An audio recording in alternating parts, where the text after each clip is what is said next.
The title of my presentation is Walimu Wangu, which means actually my teachers.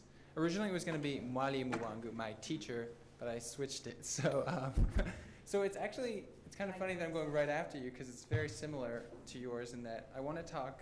I'm very tall, so I want to talk about my time in Swahili and also the people and the people that have humanized the experience and really brought me to where I am today. So first of all, this conversation has to start with Mwalimu Agnes, who is sitting in the back. She is the Swahili mentor for the 5-college Swahili program. She's an incredible woman, an incredible teacher, and she has she was the person who started me off with Swahili, and yeah, so basically, I only have about now a year and some change in terms of time in Swahili, so I don't have as much time, but the time I've had has been incredibly enriching and transformative, I'd say, to my life. So at the start, it was a very different experience. I started with an intensive course my last semester at UMass in the spring of 2015. And it was not a class, it was a one-on-one or one-on-two conversational style of learning, which for me was very different.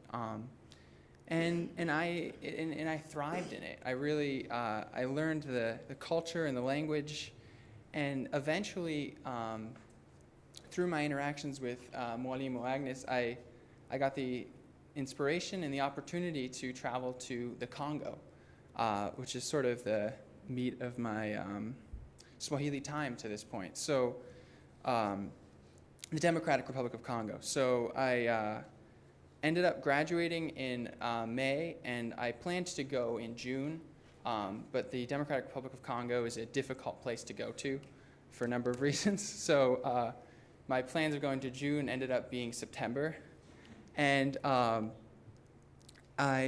went. I kept over the summer in conversation with my teacher to continue with my Swahili, to learn and just to stay active. And then when I got there, I first traveled to Rwanda, and then went from Rwanda to Congo. And my first real kind of, I guess, like I would say, like being thrown in the deep end Congo, like Swahili experience was on my trip from Rwanda, from Kigali, Rwanda, the capital, to the border of the Congo.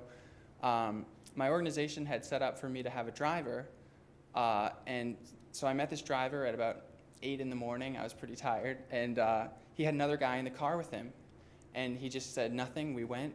He spoke a little bit of English, and then he said, "I have to go.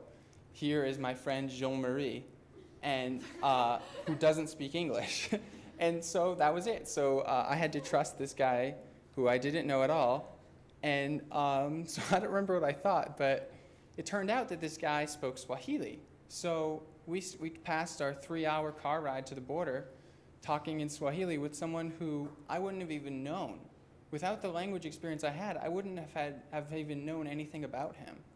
And I was able to make a friend in that car. So yeah, so that was the first experience, and that was one of the teachers, one of my teachers, Walimu, that I've had.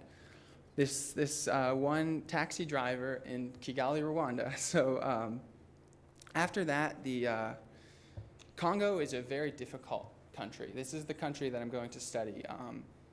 Politically, on several different levels, life there is very challenging. And the person who was my biggest influence there, his name is Amos Bagambe, and he was my teacher, my walimu there at first, and he was originally from a village. He actually talked to me. Every morning he would drive me to my job, which was teaching English to people who didn't have, basically with no English. So it was a very fun experience. But he would tell me stories, and one day, he told me about surviving like guerrilla attacks, surviving in his village, and all of this he was able to tell me in Swahili, in I guess like the language of his heart, the language of his experience, and from that I was able to just, I guess, change my perspective in some ways, to see a different side of my own life and a side of Africa from all that I'd read to that point. So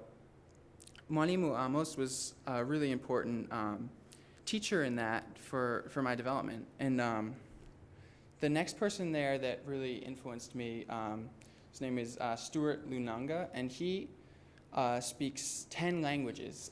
He's a genius. He told me several times that he wants to become the president of the Congo. That's his ultimate ambition. But he runs a language institute, and every Saturday we would actually go for walks together in the city and just converse in Swahili, and it was a really good time to kind of unwind and practice. Normally, it's actually not very safe to walk there because there's a lot of street gangs. It's a pretty serious place. But he would go with me and with his cousin, who actually lives in the U.S. now and is a karate black belt. So, so we would walk around together in the city. Anyway, and those times were another way for me to further my Swahili, but also to connect with him and so that was the next teacher in my line of kind of people that have connected me with the language and connected me with language learning through Swahili. So since coming home, I stayed there for about 2 months and returned. It was a difficult transition because I was in a year off from school, so I had to find new ways to engage with the language, to engage with Swahili. And again, Mwalimu Agnes was a really vital aid in that. And the other thing I would do was listening to the BBC Swahili service. I would try and listen like every day and connect with the language, connect with East Africa. And so, online the BBC became a teacher for me, informally to kind of engage with the language. And then another thing that I've been able to use since then is actually Facebook messaging in Swahili, because the city I was in, Goma, has a pretty difficult situation. So they only get power about 1 hour per day on average. So people somehow ingeniously get around this to use their smartphone or their phones or their smartphones and get on Facebook. So I'm still able to message people in Swahili, and that's been a way to continue. And that's been a teacher for me. So there's all these kind of people, and I would say like ways, or njia I think of, to continue learning Swahili and continue my progress and change my life, I would say. So that's my walimu wangu. That's my teachers.